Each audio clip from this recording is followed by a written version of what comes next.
ಯುದ್ಧದ ಮಧ್ಯೆ ಇರಾನ್ ಹಾರ್ಮುಜ್ ಜಲಸಂಧಿಯನ್ನು ಯುದ್ಧ ಭೂಮಿಯನ್ನಾಗಿ ಮಾಡಿದೆ. ಈಗ ದೇಶವು ವಿಶ್ವದ ತೈಲ ಪೂರೈಕೆಗಾಗಿ ಈ ಮಾರ್ಗದ ಮೇಲೆ ಹಿಡಿತ ಸಾಧಿಸಿದೆ ಮತ್ತು ಟೋಲ್ ತೆರಿಗೆ ವಿಧಿಸಲು ಆದೇಶ ಹೊರಡಿಸಿದೆ. ಈತನ್ಮಧ್ಯೆ ಇರಾನ್ ತನ್ನ ಹತ್ತಿರದ ಮಿತ್ರ ರಾಷ್ಟ್ರವಾದ ಚೀನಾದಿಂದ ಗಮನಾರ್ಹ ಹೊಡೆತ ಸಿಕ್ಕಿದೆ. ನಿನ್ನೆ ಟ್ರಂಪ್ ಮತ್ತು ಕ್ಸಿ ಜಿಂಗ್ಪಿನ್ ಭೇಟಿಯಾದಾಗ ಹಾರ್ಮುಜ್ಗೆ ಸಂಬಂಧಿಸಿದಂತೆ ಒಂದು ಪ್ರಮುಖ ನಿರ್ಧಾರವನ್ನು ತೆಗೆದುಕೊಳ್ಳಲಾಯಿತು.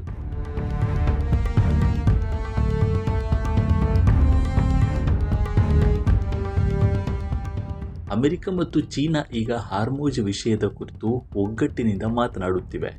ಇಬ್ಬರೂ ಇರಾನ್ನ ಟೋಲ್ ತೆರಿಗೆ ಯೋಜನೆಯ ಮೇಲಿನ ದಾಳಿಗಿಂತ ಕಡಿಮೆ ಇಲ್ಲದ ಏಕಸ್ವರೂಪದ ಹೇಳಿಕೆಗಳನ್ನು ನೀಡಿದ್ದಾರೆ. ಅಧ್ಯಕ್ಷ ಟ್ರಂಪ್ ಮತ್ತು ಚೀನಾ ಅಧ್ಯಕ್ಷ ಕ್ಸಿ ಜಿಂಗ್ಪಿನ್ ನಡುವಿನ ಸಭೆಯ ನಂತರ ಶ್ವೇತಭವನವು ಪ್ರಮುಖ ಹೇಳಿಕೆಯನ್ನು ನೀಡಿದೆ.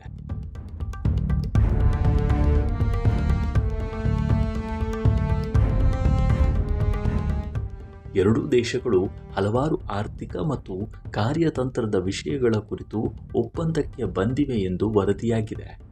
ಚರ್ಚೆಗಳು ವ್ಯಾಪಾರ, ಹೂಡಿಕೆ ಮತ್ತು ಮಾದಕ ವಸ್ತು ಕಳ್ಳಸಾಗಣೆ ತಡೆಗಟ್ಟುವಿಕೆಯ ಮೇಲೆ ಕೇಂದ್ರೀಕರಿಸಿದ್ರೂ ಹೆಚ್ಚಿನ ಗಮನ ಸೆಳೆದಿದ್ದು ಇಂಧನ ಪೂರೈಕೆ ಮತ್ತು ಹಾರ್ಮುಜ್ ಜಲಸಂಧಿಯ ಕುರಿತು ತಲುಪಿದ ಒಪ್ಪಂದ.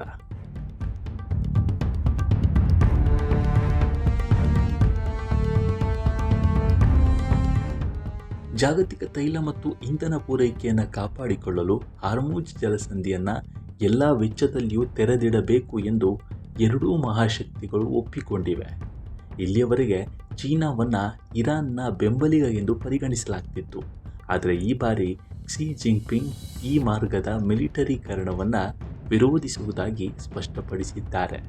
ಈ ಮಾರ್ಗದ ಬಳಕೆಯ ಮೇಲೆ ಯಾವುದೇ ಸುಂಕ ಅಥವಾ ತೆರಿಗೆಗಳನ್ನು ವಿಧಿಸಬಾರದು ಎಂದು ಚೀನಾ ಹೇಳುತ್ತದೆ. ಇದರರ್ಥ ಚೀನಾ ಇರಾನ್ನ ಪ್ರಾಬಲ್ಯವನ್ನು ನೇರವಾಗಿ ಪ್ರಶ್ನಿಸಿದೆ. ಈ ಸಭೆಯಲ್ಲಿ ಕ್ಸಿ ಜಿಂಗ್ಪಿಂಗ್ ಮತ್ತೊಂದು ಮಹತ್ವದ ನಡೆಯನ್ನು ಕೈಗೊಂಡರು. ಹಾರ್ಮುಜ್ ಜಲಸಂಧಿಯ ಮೇಲಿನ ಅವಲಂಬನೆಯನ್ನು ಕಡಿಮೆ ಮಾಡಲು ಚೀನಾ ಭವಿಷ್ಯದಲ್ಲಿ ಅಮೆರಿಕದಿಂದ ಹೆಚ್ಚಿನ ತೈಲವನ್ನು ಖರೀದಿಸಲಿದೆ ಎಂದು ಘೋಷಿಸಿದ್ದಾರೆ.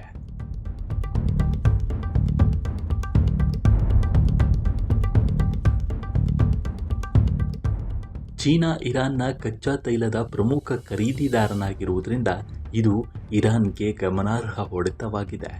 ಚೀನಾ ಅಮೆರಿಕದಿಂದ ತೈಲವನ್ನು ಖರೀದಿಸಲು ಪ್ರಾರಂಭಿಸಿದರೆ ಇರಾನ್ನ ಖಜಾನೆ ಖಾಲಿಯಾಗುತ್ತದೆ ಮತ್ತು ಅದರ ಆರ್ಥಿಕ ಪರಿಸ್ಥಿತಿ ಇನ್ನಷ್ಟು ಹದಗೆಡುವುದರಲ್ಲಿ ಅನುಮಾನವೇ ಇಲ್ಲ. ಈ ವಿಡಿಯೋ ಬಗ್ಗೆ ನಿಮ್ಮ ಅಭಿಪ್ರಾಯವೇನು ಅನ್ನೋದನ್ನು ಕಾಮೆಂಟ್ ಮೂಲಕ ತಿಳಿಸಿ.